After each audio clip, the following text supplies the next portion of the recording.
What's up, guys? Trilogy here. Today we're going to be doing a movie review breakdown kind of type thing. We're going to be talking about The Summit of the Gods, which was a really cool movie to me. Austin, I forget his name. He's a YouTuber I follow. He does movie channels, movie content, stuff like that. I'll link him down below, even though he has way more subscribers than me. He really doesn't need the help. You'd be much better fitted subscribing to me. I'm a much smaller, support smaller businesses. Trilogy Effect, I'm Trilogy. We do movie content, gaming, technology, Dungeons and Dragons, all kinds of content on the channel. But I'll link him down below. I did get the idea from him to watch this movie. But anyways, it was his top 10 movies of the year. And his number one was The Summit of the Gods, which is a Netflix account. It's a Netflix movie.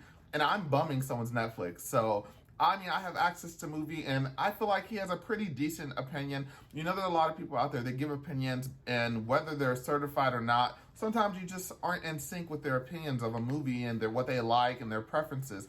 Me personally, I feel like me and Austin, we kind of have a very similar taste. So I took his opinion off of that. I'm like, wow, this movie must be really good if it's his movie of the year. It's passing Spider-Man No Way Home, it's passing Dune, it's passing the Suicide Squad, it's passing Justice League, and I'm like, you're putting this movie that I've never heard of as your number one?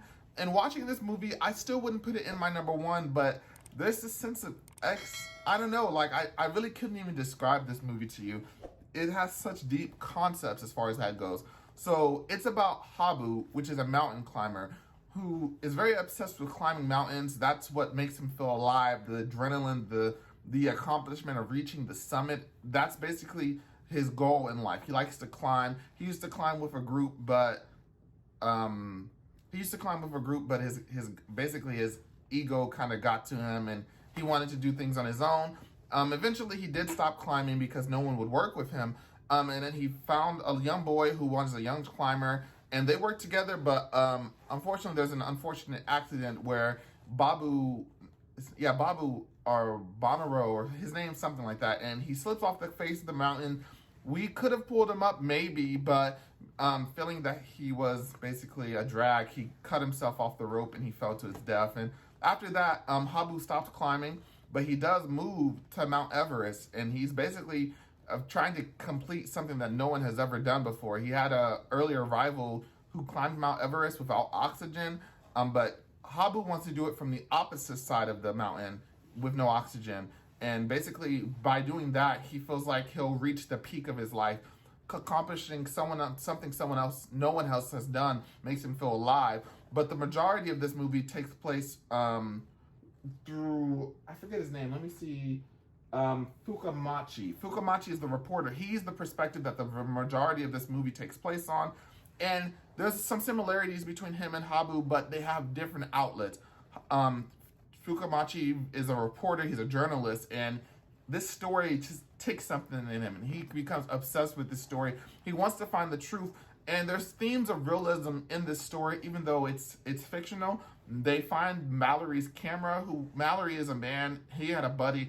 These are real people. They climbed Mount Everest. Well, they attempted to climb Mount Everest in 1924, which was before the first recorded successful climbing of Mount Everest in the 1950s. So this camera, if it provided proof that they reached the summit, that would make them the first people to climb Mount Everest. But the camera has never been found in real life. Although we did find Mallory's body, it's hard to say if he was ascending or descending. So this is something that's in the movie, but I do like how it doesn't take the forefront of the movie. It's a concept. It's basically a MacGuffin. They throw it in there so that the movie can happen, but it doesn't take full control of the perspective. Eventually, Takamichi does find Habu, and he convinces him to make the final climb up Mount Everest. And he says, hey, you'll need me so I can record it, and I can be basically the word of mouth saying, yeah, he did climb Mount Everest. But after a storm comes up, Takamichi is told by Habu after he saves him to head back on down, but he's going to keep going up. And basically, we wait for him at the foot of the mountain, and he never comes back. And it looks like the camera does shift, and we do see that he's ascended the mountain. He did make it, but he died on the way back. So it has kind of like a bleak ending, but it's just like he said, I can't tell you whether he made it or not. But if you've climbed with me, you should kind of get the feeling of being alive and the drive of doing things and accomplishing things and your passion. That makes you feel alive. And it's kind of an existential type of movie, and the animation on here is amazing. I really like this. I mean, I can't tell you if I really like it or if I really don't like it. I'm not even neutral on it. It's just like the themes of this movie are very heavy on me. Like, I felt kind of drained after watching this movie, but it really made me think, like 3 days later, and I'm still thinking about it. This movie came out a while ago, but I feel like I just had to do a video on it. I mean, just to talk about it, get it off my chest. And in the end, Fukamachi, I keep trying to say Takamichi, which is a character in Tokyo Revengers, which sounds very familiar to me. So yeah, he does eventually decide to climb the mountain himself, and I mean, I feel like when he does that, basically the will of Habu is passed on to him, and he just feels everything Habu felt when he climbs the mountain. Although we don't know if he did it with oxygen, if he did it from the southern phase, eastern phase, with help or anything like that. But regardless of that, he does climb the mountain, and I feel like it's basically just a cycle.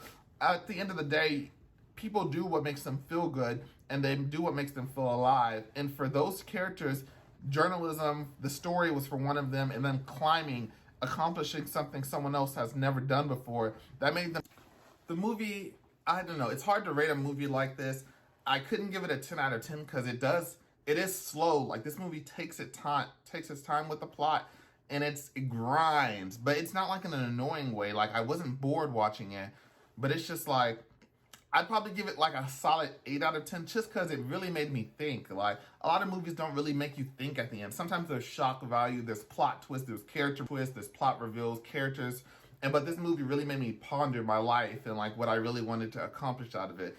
And that's why I'm going to give The Summit of the Gods an 8 out of 10. But yeah, that's pretty much it, guys. I'm Trilogy with Trilogy Effect. I do movie content, TV shows, anime, manga, gaming, technology, Dungeons and Dragons. I've curated playlists on my channel. You should definitely check those out. Also, feel free to join me on my weekly podcast episodes, Trilogy Talk. That's going to be my long-form episodes. They're like 40, 50 minutes. We go over a lot of trending topics that come out every week. And I thank you for joining. If you really want to support the channel, feel free to comment. And I also have a Patreon because I don't do sponsorships or ads on my channel or within my control, you know. But I am trying to make a living off this. If you want to support the channel, feel free to donate. Link is down below. And this is Trilogy with Trilogy Talk. I'll catch you guys next time. Peace.